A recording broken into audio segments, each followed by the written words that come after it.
I kept quiet when they shoved that eviction notice across the table. Instead, I slid over the 1923 water rights deed and watched as 35 McMansions suddenly became lakefront property. The Willowbrook Estates HOA thought they could take my grandfather's farm while I was serving in Afghanistan. These arrogant paper pushers built their dream suburb on stolen land, complete with golf cart patrols by tennis-clad Karens. What they didn't realize, I'm an Army Corps engineer. That modest earth dam on my land had been sitting there for 45 years, just waiting for someone foolish enough to build downstream. Their audacity was almost impressive right up until the moment I opened the spillway gates and their luxury community got its first taste of real flooding. And let me tell you, this was going to be satisfying. Where are you watching from? Drop a comment below. You're about to see the most spectacular HOA downfall courtesy of federal water law and gravity. My name's Jake Morrison, 34 years old, Army Corps of Engineers, and third-generation owner of 47 acres of prime Texas land just outside Austin. My grandfather, Pops, bought it in 1955, back when Austin was still a sleepy college town with more barbecue pits than tech startups. Pops was a steward of both the land and the people. In 1978, he built a small earth dam on the property, not fancy, just solid engineering meant to catch rainwater for cattle and ease things for neighbors during droughts. The Army Corps even lent a hand with the design. Pops always said the back 40 acres would one day be valuable, but for him it was simply rolling pastureland where we grazed cattle and I learned to hunt. Then came my tours in Afghanistan, where I specialized in water systems and infrastructure. Out there, you learn how precious clean water is and how quickly people fight over it. While I was on my second deployment, Pops passed away. The land went into a trust overseen by my sister Sarah, who lives in California and knows about Texas land law as well as I know how to surf. She hired a local management company, Lanier Land Services, to handle taxes and upkeep. The taxes got paid automatically, but Sarah never actually checked the assessments. Big mistake. That's when Margaret Maggie Thornwell entered the picture, 52 years old, president of Willowbrook Estates HOA, and the kind of woman who drives a white BMW X7 while treating tennis skirts like business suits. Maggie perfected that southern brand of passive-aggressive charm, smiling sweetly while twisting the knife. Her husband, City Councilman Rick Thornwell, made sure her influence stretched far beyond the whole board. She's known for beautification projects, which really means pushing out anyone who doesn't fit her picture of suburban perfection. No amount of perfume can mask the cigarette smoke and entitlement cloud that trails her. I came home in August 2023, ready to finally live on Pop's land again. I drove down that familiar gravel road past the oak tree where I carved my initials as a boy, expecting the same rolling hills and the dam gleaming in the Texas sun. Instead, I found survey stakes, concrete trucks, and construction crews swarming across my back 40 like an invading army. The crunch of gravel beneath my boots felt heavier, angrier. Dust stung my throat as I marched toward the foreman. "Sorry, buddy," he said, not sounding sorry in the slightest. "We've got permits and everything. This is Willowbrook Estates property now." I called the police, and Officer Martinez showed up, clearly uneasy as he explained that the HOA had filed an adverse possession claim while I was deployed. Apparently, if land sits unused for a certain length of time and someone can show they've been improving it, they can sometimes seize ownership. It's an old statute originally meant to stop property from lying vacant indefinitely, but these days, developers and HOA letters love to twist it into a weapon for expansion. That's when Maggie rolled up in her little golf cart, looking every bit like a suburban warlord. Her voice carried that sickly sweet charm that instantly made me want to check if my wallet was still in my pocket. "Your family abandoned this land, sweetheart," she said with a smile that felt more like a knife. "We're just putting it to good use for the community." What really sent my blood pressure through the roof was what I noticed next. Her construction crews had rerouted the small creek that fed Pops's dam. The waterline was falling day by day, and with it, nearly half a century of careful water stewardship, the same system that had helped our neighbors weather both droughts and floods. As I stood there watching the water drain away, Maggie's parting words echoed in my head, "You should have stayed closer to home, soldier boy." That's when I realized this wasn't simply a fight over land. This was war. I rushed to hire an attorney, which turned out to be a massive mistake. The guy quoted me $85,000 just to contest the zoning change. Meanwhile, Maggie's husband Rick, who conveniently sat on city council, had pushed through an emergency zoning modification. Overnight, my family's land had been flipped from agricultural pre-validation to residential development. If that isn't a conflict of interest, I don't know what is, but here's where my Army Corps training kicked in. While my overpriced lawyer was busy shuffling papers and sending invoices, I combed through county records like I was sweeping for IEDs. And just like Afghanistan, the devil was hiding in the details. Buried in the files, I uncovered Pop's original 1978 dam construction permits, and they were a game changer. Pops hadn't just thrown together that dam himself. He'd built it in collaboration with the Army Corps of Engineers for watershed management and flood control. That meant federal jurisdiction. And here's your first nugget of truth: any dam built with federal oversight falls under federal authority, something no HOA can override. Period. The metallic taste of adrenaline hit my tongue as I realized what I was holding. This wasn't just a property dispute anymore, it was a federal matter. And it gets even better. While copying records at the courthouse, I stumbled upon a 1923 water rights deed that my great-grandfather had secured. It granted senior water rights to the entire Willow Creek watershed. These rights were older than the city itself, older than the county's water system, older than every last mansion squatting on my land. The HOA wasn't just stealing property, they were stealing my family's water. Meanwhile, Maggie was busy spinning her own story. She staged an emergency HOA meeting about the so-called dangerous dam structure and made sure a local news crew was there to cover it. That evening, I watched her on TV standing in front of her flawless lawn, feigning concern as she talked about children's safety and neighborhood security. "We're just worried about our children," she said sweetly, playing the victim to perfection. She dabbed her eyes with a tissue and said, "That dam looks ready to burst. And there are families living just downstream." The thing about local news is they love drama, but fact-checking isn't their strong suit. If they'd bothered to dig, they would have seen my dam had passed its most recent safety inspection without a single issue. But Maggie wasn't stopping there. She jumped on Nextdoor, that digital gossip board where HOA presidents flex their authority, and posted warnings about aggressive disputes and unstable individuals in the neighborhood. She never used my name, but she didn't need to.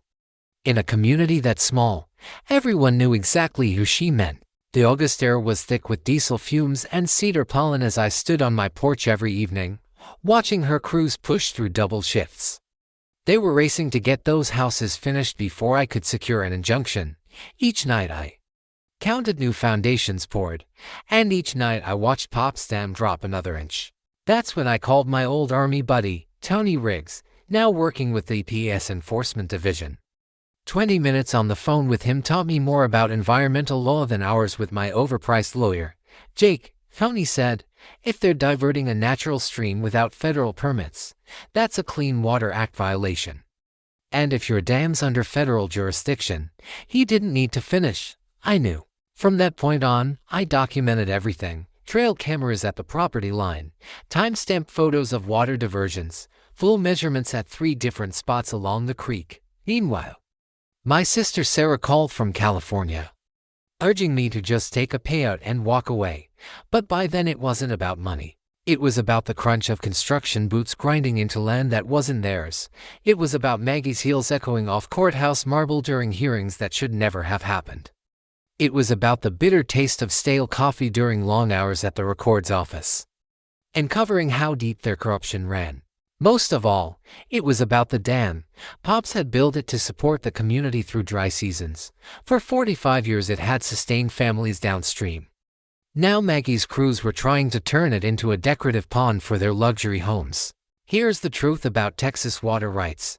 They're older than oil rights, older than mineral rights, and far tougher to take, but only if you know how to fight for them.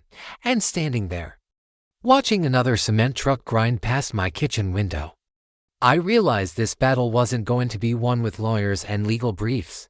It was going to be won with engineering. That's when Maggie escalated. She launched what she called a neighborhood safety patrol of 3 HOA board members in matching polos who parked at my gate like they were manning a checkpoint. They photographed visitors, jotted down license plates, and sent suspicious activity reports to the sheriff. The harassment came in waves. Noise complaints when I ran the radio while working, citations for unsightly structures aimed at my farmhouse that had stood solid since 1962. Bogus environmental hazard reports targeting my septic system even though it had passed inspection.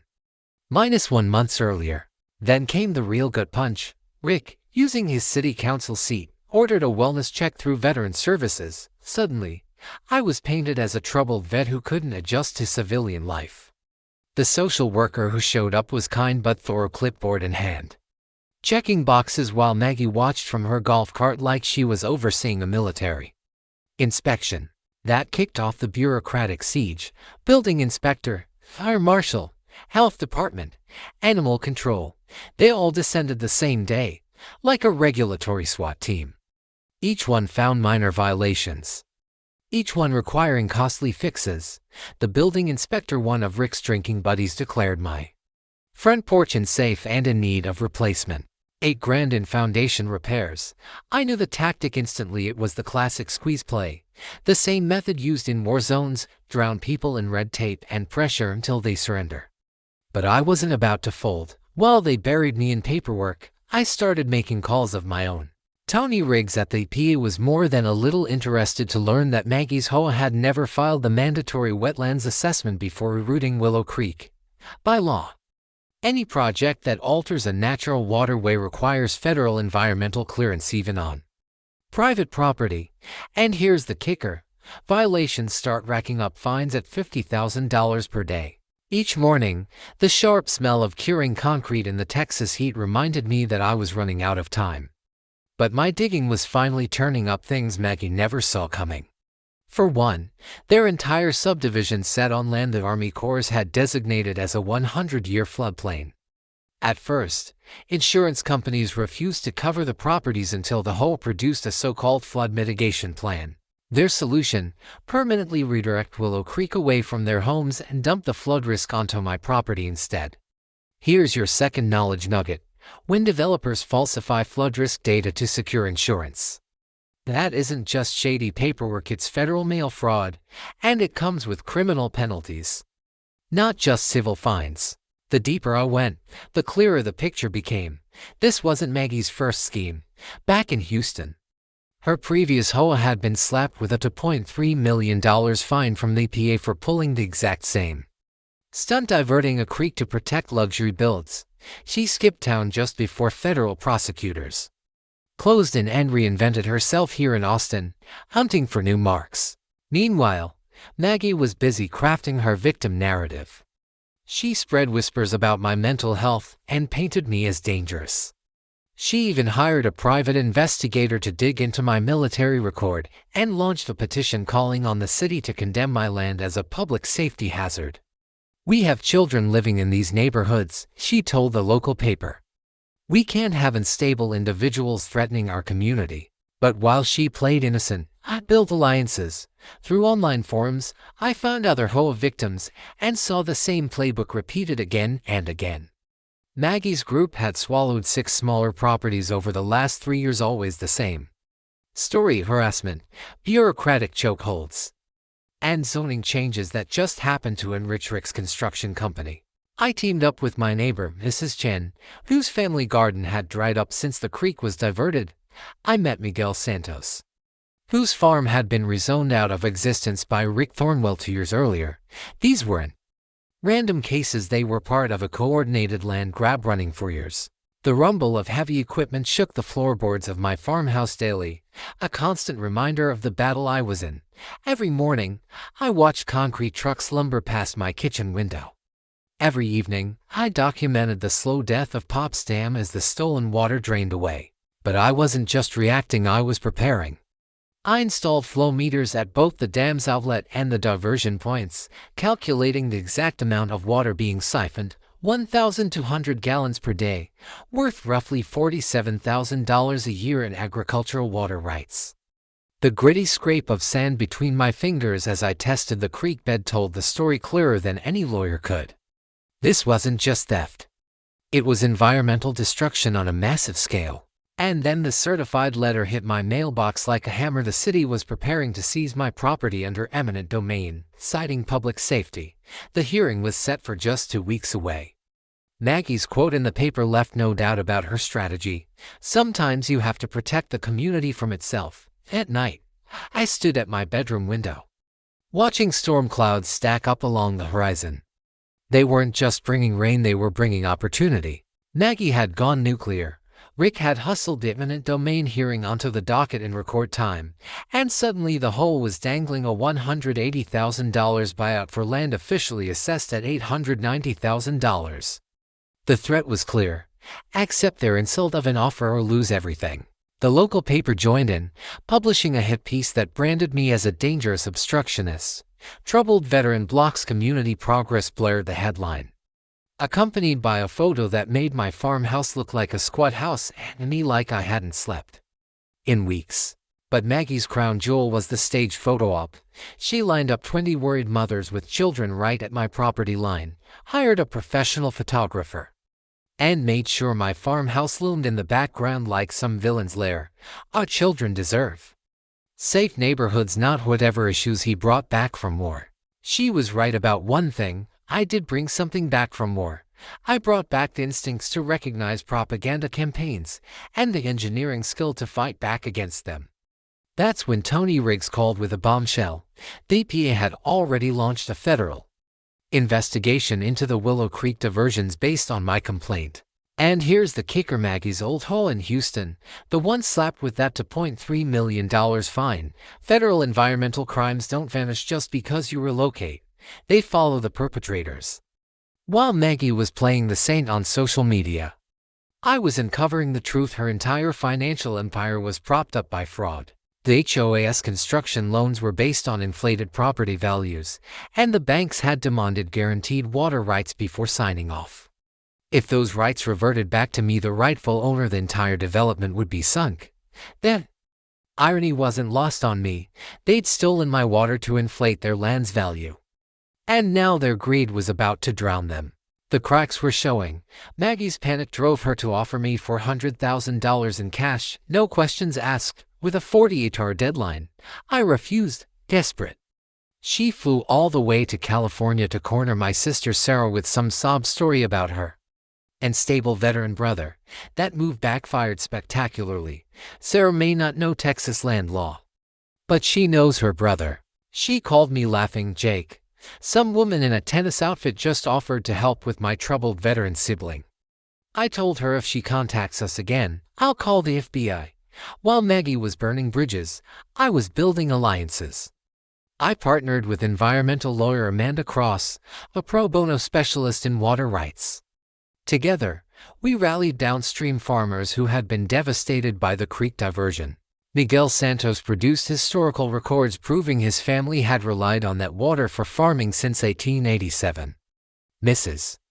Chen brought photographs of her grandfather's garden from the 1940s fed by the very creek Maggie had stolen. Maggie's decorative water features were being fed at the expense of something far more important. The local Audubon Society quickly took notice when it became clear that the creek diversion had wiped out critical nesting grounds for several protected bird species. And here's the thing: when you're stealing water and killing protected wildlife, federal authorities tend to pay attention fast. During one of my late-night reconnaissance runs, old Army habits die hard, I stumbled onto something incredible.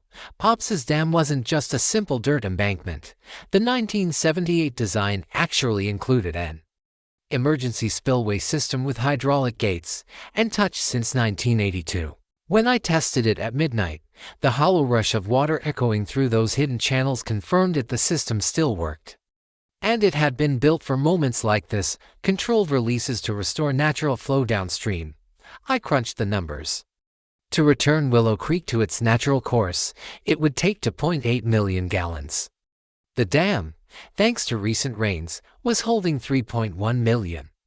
The math lined up perfectly, only the timing needed precision. Using my drone, I mapped the positions of the new home foundations against the old creek bed. 5 houses sat squarely in the historic flood channel. 3 more had basements sunk below the seasonal high water line. And here's the ironic part. The developers had poured artificial creek beds out of concrete and decorative stone. They looked nice in brochures, but they weren't built to carry real water. Meanwhile, my spillway system had been engineered by the Army Corps of Engineers specifically for flood control. Then Maggie made her biggest blunder. Her crew began pouring permanent concrete barriers to completely seal off the original creek bed. That would have destroyed the downstream ecosystem forever and rendered my spillway system useless. But it also gave me the perfect justification for what I was about to do. The forecast called for heavy September rains, the ideal cover for emergency dam maintenance. As I stood at the spillway controls at dusk, reading Pops's journal entry about helping neighbors during dry years, the choice became crystal clear.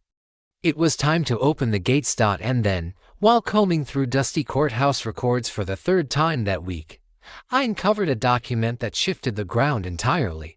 Misfiled behind a stack of 1979 tax records was the original agricultural flood management covenant tied to Pops's dam. The language was stark and unambiguous. Dam operators shall maintain natural seasonal flow patterns to preserve downstream agricultural water rights in perpetuity.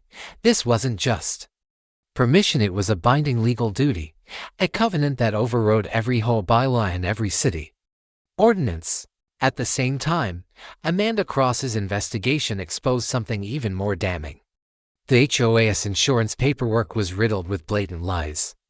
They'd certified no seasonal flood risk and claimed all agencies approved the permanent creek diversion in order to secure $47 million in coverage. Here's your third knowledge nugget. Falsifying flood risks on insurance forms isn't just civil liability, it's criminal. That's federal mail fraud, carrying mandatory prison sentences. The deeper we dug, the more rotten the foundation became. Rick Thornwell's construction company wasn't just the hired contractor, it was the primary investor behind the whole development. Every house built on my stolen land funneled money straight into Rick's pockets. And here's the kicker: he never once recused himself from a city council vote that advanced his own project. Then Tony Riggs shared EPA findings that made my blood boil. The diversion of Willow Creek had wiped out the entire population of Guadalupe bass, a protected species that had thrived there for generations. Texas Parks and Wildlife had documented the die-off, but the report somehow disappeared in Rick's office before it could trigger federal prosecution. They weren't just stealing property and water, they were annihilating an ecosystem. The real smoking gun, though, came from Amanda's banking contacts. The construction loans had been secured using falsified environmental reports, claiming the creek diversion was only a temporary step during construction. The banks were assured the water would be restored to its natural flow once the homes were finished. If those water rights reverted to me, the rightful owner, the entire development would immediately be in violation of federal lending rules. That would allow the banks to demand full repayment of $12 million in loans, instantly collapsing the project. Then I discovered Pop's handwritten journals in the farmhouse attic. One entry from 1980 stopped me cold: open spillway today, help the Santos farm, and 3 others. Through the dry spell. That's what neighbors do. It drove home the truth. The dam had never been about profit for my family, it had always been about service. About ensuring the community downstream survived droughts, and managing floods to protect the whole watershed. Reading those words, I realized what Maggie had truly stolen. Not just land. Not just water. She had dismantled 45 years of trust and cooperation that my grandfather had built, one neighbor at a time. My engineering analysis confirmed what I already suspected. Maggie's diversion wasn't only destructive, it was dangerous. By blocking the natural creek bed, she had eliminated the watershed's built-in flood protection. During heavy rains, the rerouted water would back up into residential zones, the original channel and my spillway system had been designed precisely to prevent that. And time was running out. Forecasts showed September would bring the heaviest rainfall in 7 years. If I sat back and waited for the courts and federal agencies to slog through their investigations, Nature itself would unleash uncontrolled flooding, causing real damage to people's homes. But if I acted now, I could control both the timing and the volume. A managed release from the spillway would reestablish natural flood patterns, protect downstream families, and prove beyond doubt that the whole development violated federal environmental law. Standing at the dam's controls at sunset, with Pop's journal in my hands, the clarity hit me like lightning. This wasn't about revenge, it was about restoring the balance that had sustained this community for generations. Maggie's greed had already destroyed so much. Miguel Santos had lost his family's century-old farm. Mrs. Chen's ancestral garden had withered without creek water. 3 other families had been forced to sell off generational land under Rick's eminent domain. Scams. But federal investigators were scheduled to arrive the following month. Perfect timing. If I could demonstrate natural flood behavior before their inspection, it would expose the development's violations under multiple federal statutes. The smell of old hydraulic fluid clung to the dam's machinery as I tested the controls. The equipment was solid, built to endure. Pop had designed it for exactly this kind of moment, the day someone would need to stand up for the creek, and for the community that depended on it. As storm clouds built on the horizon, I made the decision that would change everything. It was time to honor Pop's legacy and open the gates. You don't just crack a dam open without preparation. This wasn't vengeance. It was a military-grade operation with legal authority, environmental justification, and the backing of the community. First came the team.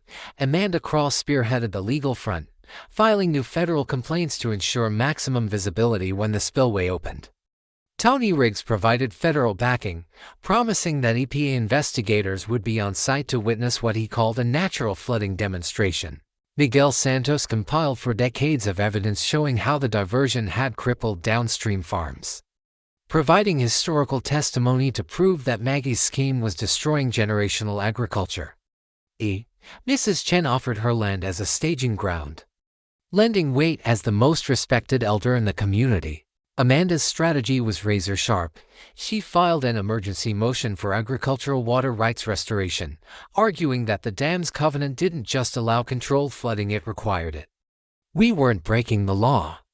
We were upholding it. Here's a vital knowledge nugget. Agricultural water rights often outrank residential development claims, especially when you have documentation proving long-term prior use.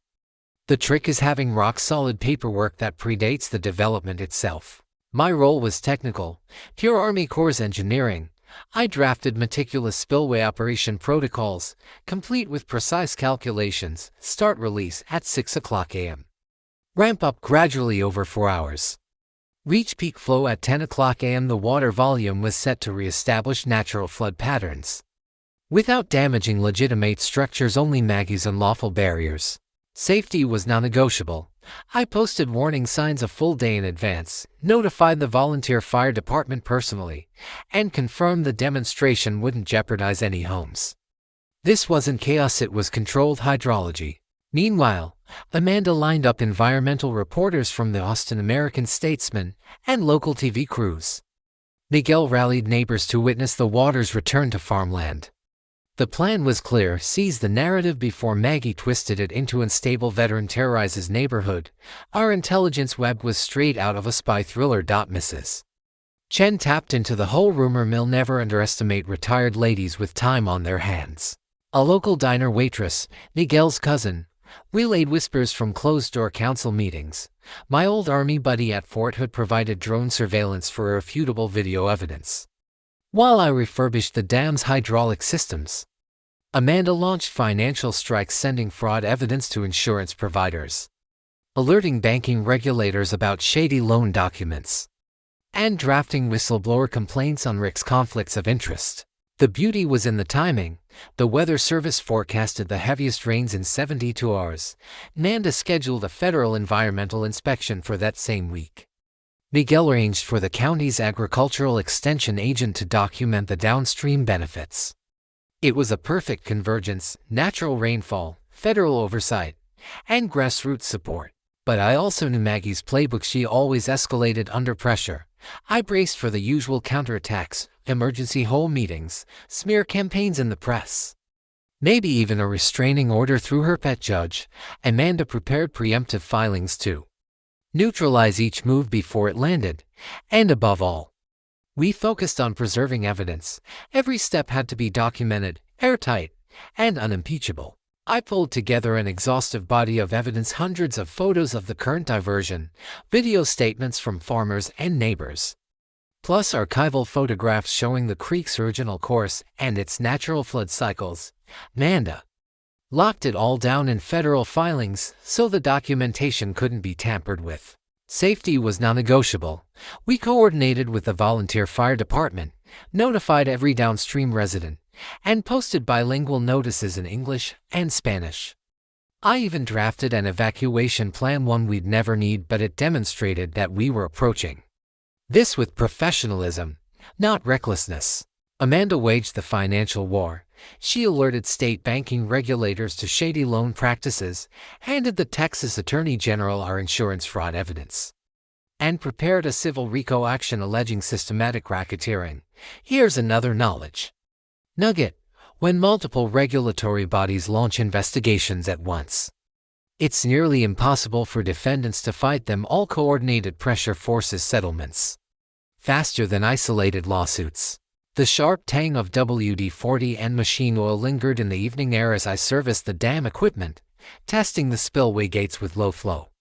Everything functioned flawlessly. Pops had designed it to endure. Meanwhile, I stocked the farmhouse with supplies in case Maggie tried to blockade me.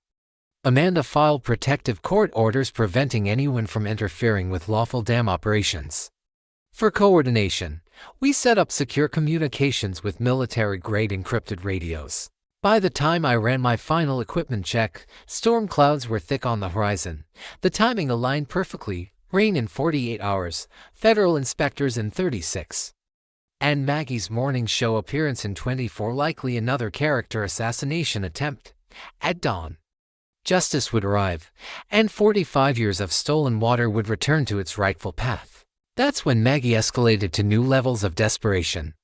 She hired private security to patrol the edge of my land, not ordinary guards, but wannabe commandos in tactical gear, the type who treat HOA disputes like deployments. My trail cameras caught them creeping near the dam in the dead of night, trying to sabotage the spillway controls. At 2 a.m., one genius was filmed stuffing concrete mix into the hydraulic lines while his partner kept watch. But Tony had already tipped off the sheriff, and Deputy Rodriguez was waiting in the shadows. The takedown was clean. Mr. Tactical Vest tried to spin it, claiming they were protecting infrastructure from an unstable veteran, but it's hard to explain why you're carrying a sack of quickset concrete at 2 in the morning. Meanwhile, Maggie was burning daylight on TV. She showed up on the Austin Morning Show in her Sunday best, voice trembling like a practiced politician. Veterans need mental health treatment, not weapons, she told the host. Dabbing her eyes, this man learned to weaponize water in Afghanistan, and now he's threatening our children's homes. Rick played the expert witness card, giving testimony as a city engineer about catastrophic dam failure risks, carefully omitting the fact that my dam had passed every safety inspection for the last 5 years. But while they performed for the cameras, I was collecting evidence. Every break-in attempt, every act of sabotage, every illegal maneuver was documented and preserved. And then Tony dropped another bombshell: federal investigators had already been wiretapping Rick's office phone as part of an active corruption probe. They were more desperate and more exposed than I had ever realized. The legal barrage came next. Rick rushed through an emergency restraining order hearing scheduled for 6 a.m., clearly aiming to blindside us. The case would be heard by Judge Henry Walsh, Rick's golfing partner and a man who'd pocketed $15,000 in campaign contributions from Rick's construction company. Amanda uncovered the connection and immediately filed a motion demanding his recusal. But we knew the outcome was predetermined. If they couldn't stop the spillway through legitimate channels, they'd lean on a corrupt judge to do it. At the same time, Maggie staged her own spectacle.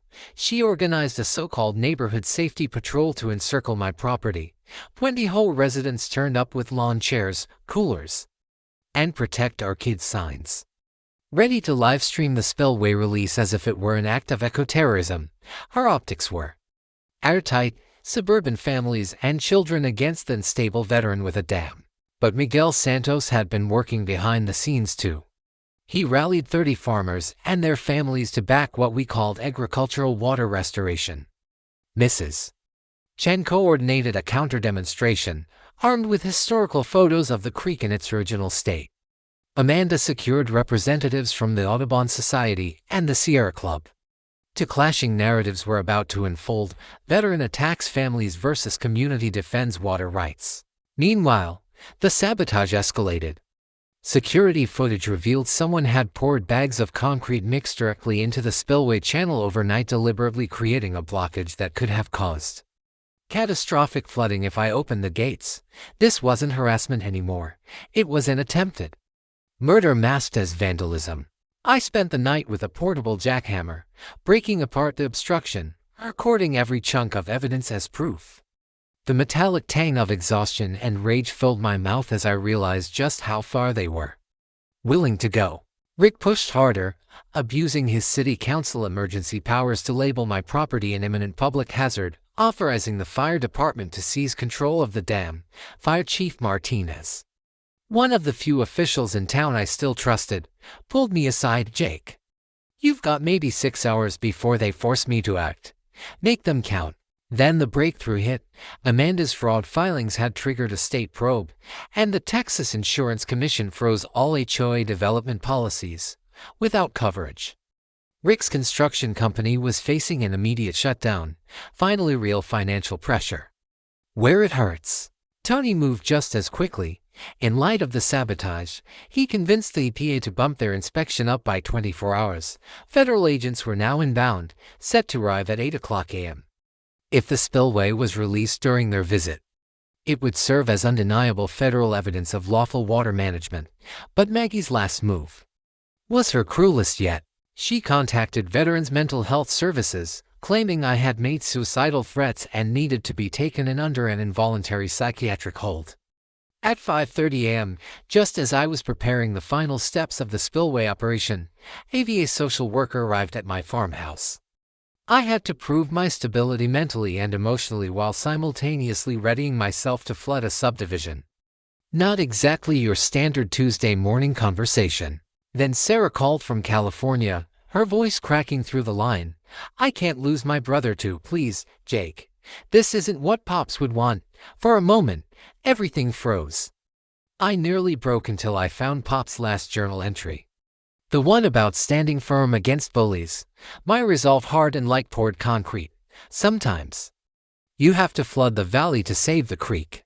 At 7:02 a.m., with federal agents on site and the sunrise painting the sky in shades of orange, I eased the spillway gates open to 25% capacity. The sound wasn't violent or destructive, it was steady, like a long-forgotten promise kept.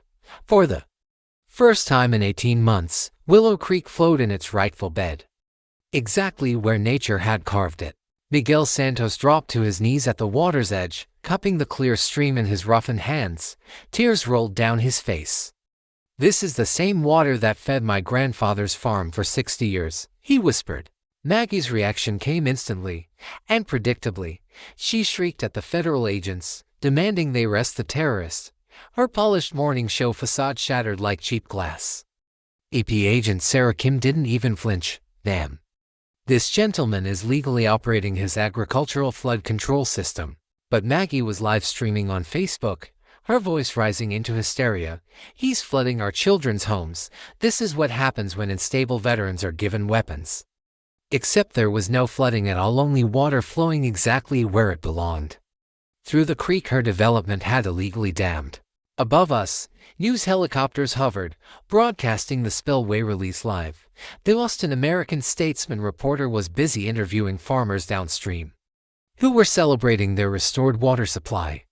When Maggie tried to hijack the mic, "This veteran is using military training to attack civilians," she shrieked. The reporter, visibly baffled, countered, "Mum, the water is flowing in the original creek bed. How exactly is that an attack?" You could hear Maggie's narrative collapsing in real time. Meanwhile, Rick was losing control.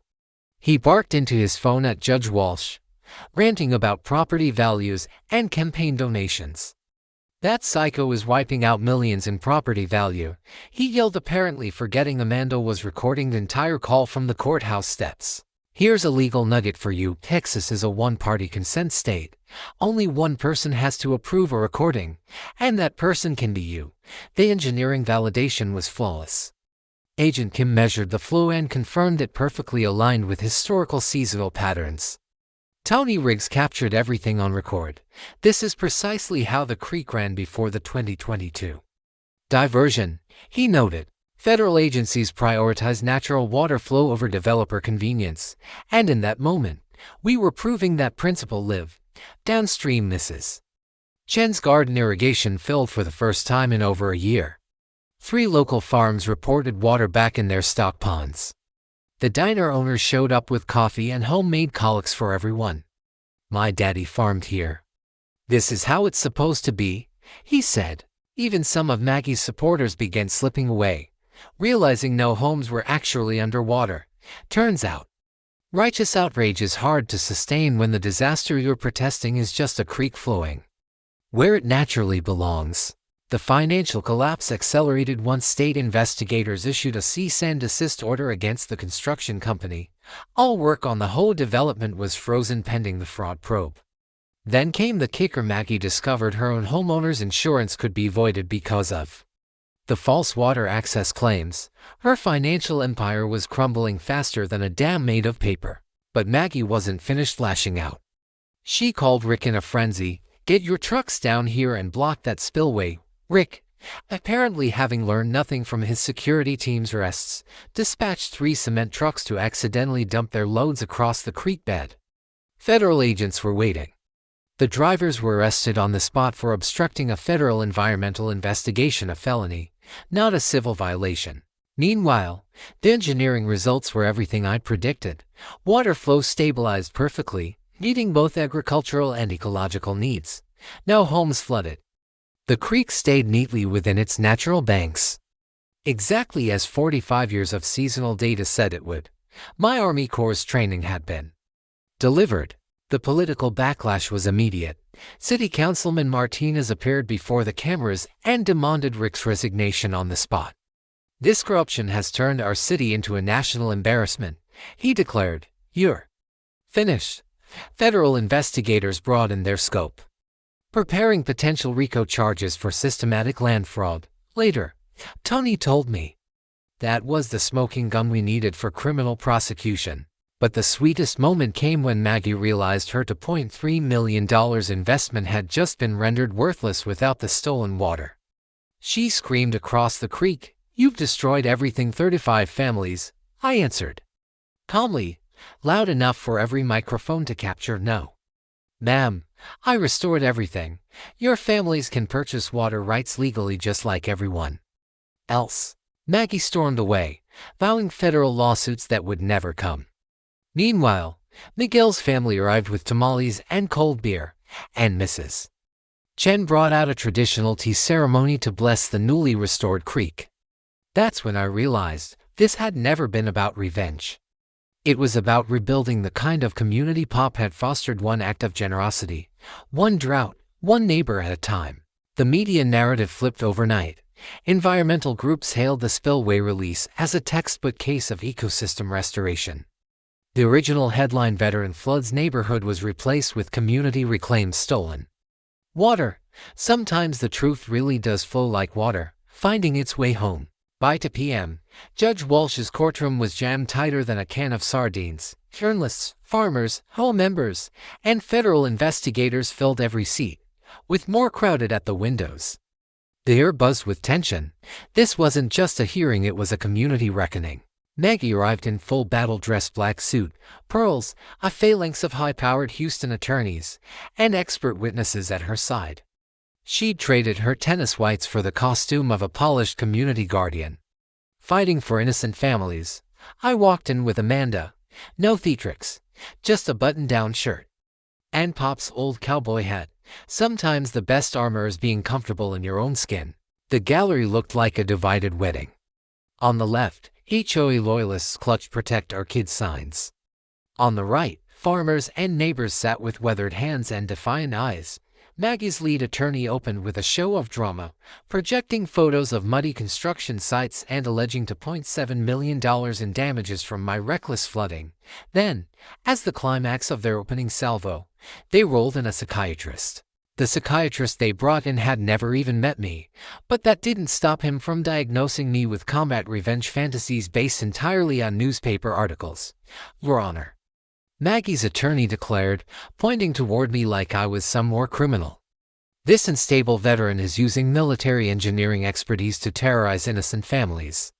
He's weaponized water into a tool of mass destruction. The courtroom buzzed with murmurs until Amanda rose for a response. She presented the 1978 Agricultural Flood Management Covenant, clear proof that seasonal flooding wasn't just allowed, it was legally mandated. AP agent Sarah Kim then testified that my spillway release had restored natural flow patterns without causing a single dollar in property damage. Historical records and photographs confirmed the water levels match 6 decades of seasonal norms. Here's your last knowledge nugget. In water disputes, historical rights and covenants will always outweigh recent development claims, especially when federal agencies back them. Then Tony Riggs took the stand as EPA enforcement officer, and his testimony hit like artillery fire. He laid out how the whole project had violated 3 different federal environmental laws, committed systematic insurance fraud, and destroyed critical wildlife habitat. Judge Walsh visibly squirmed as the details piled up. You could almost see him weighing whether his loyalty to Rick was worth the risk of facing obstruction of justice charges himself. The breaking point came when Amanda called Rick to testify. Under oath, he admitted to rushing zoning changes while I was deployed overseas and revealed his financial interest in the development company. Amanda then played the recording of him ranting about destroying property values. Rick snapped. "This is a federal setup," he shouted, storming toward the exit.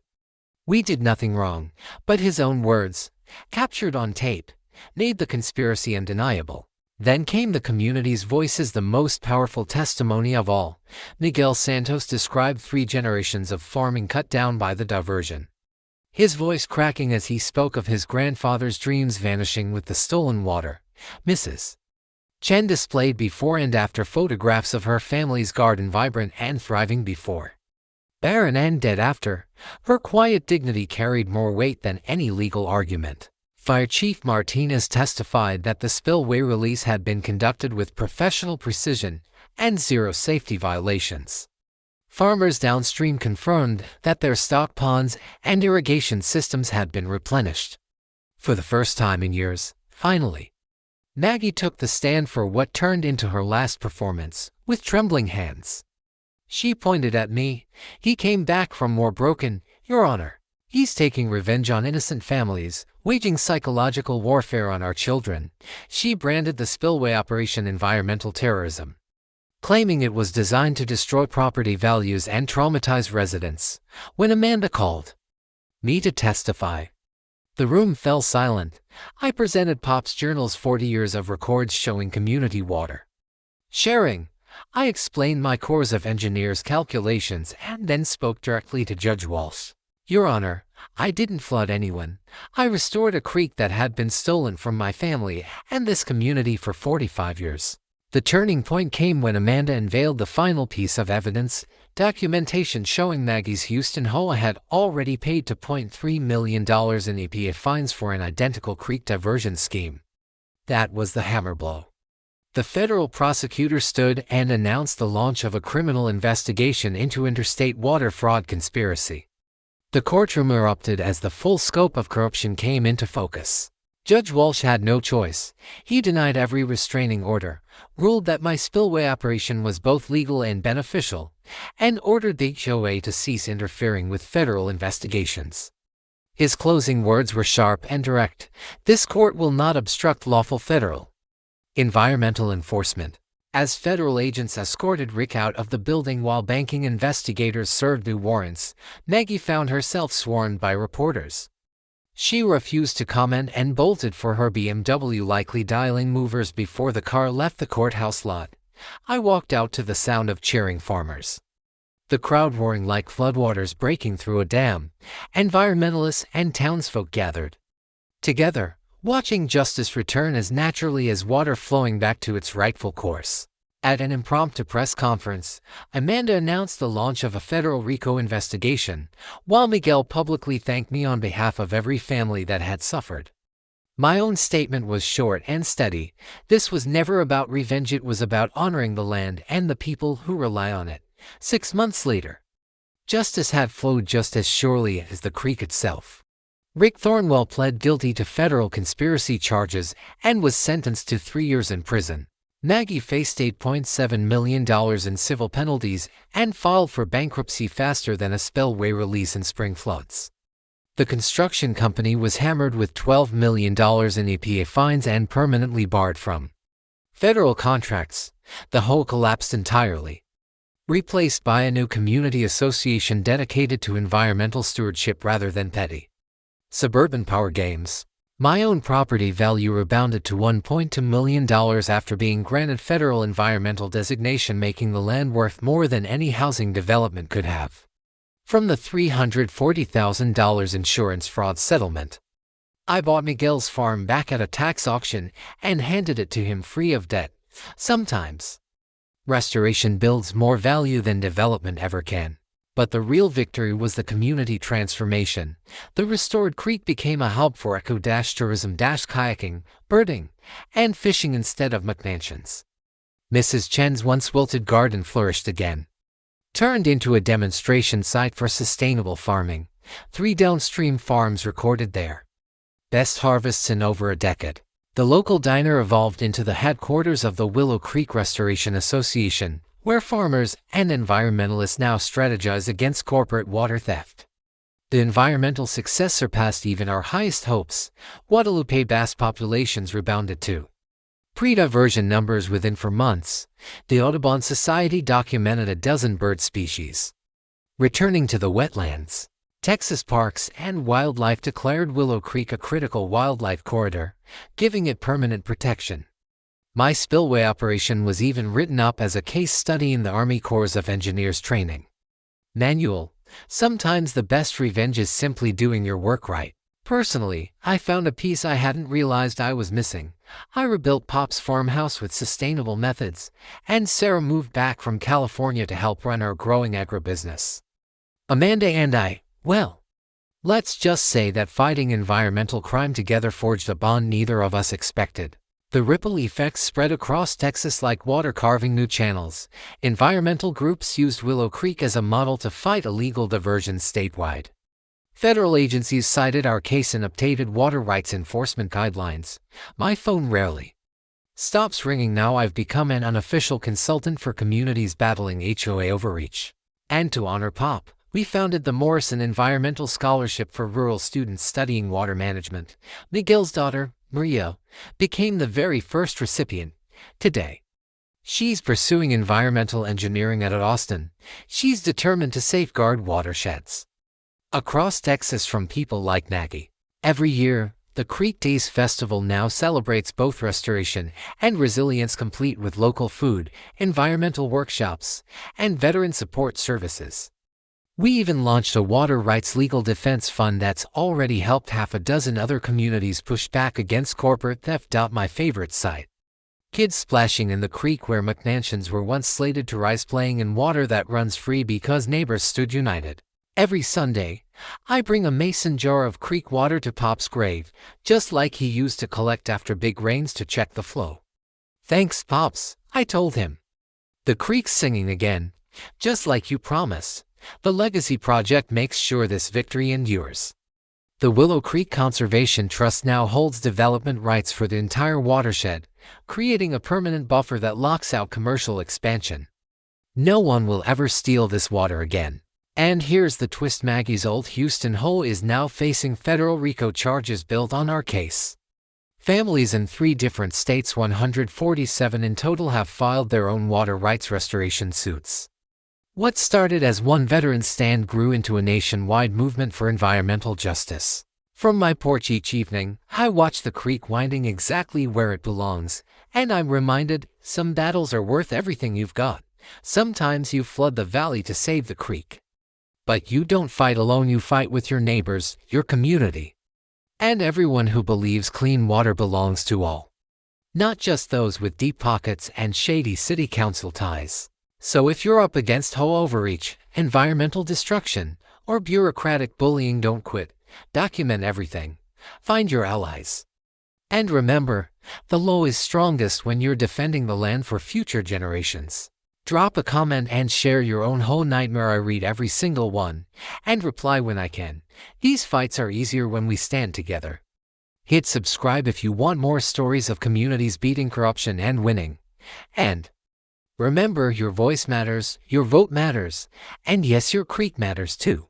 Next week, I'll tell you about the city that tried to seize my neighbor's solar farm so she cut the power to City Hall during the mayor's wedding reception. That one's about a different kind of power and how one engineer turned the lights out on municipal corruption. Water finds its path. Justice does too. And when communities stand side by side, they win. Willow Creek flows free. Your land it always will.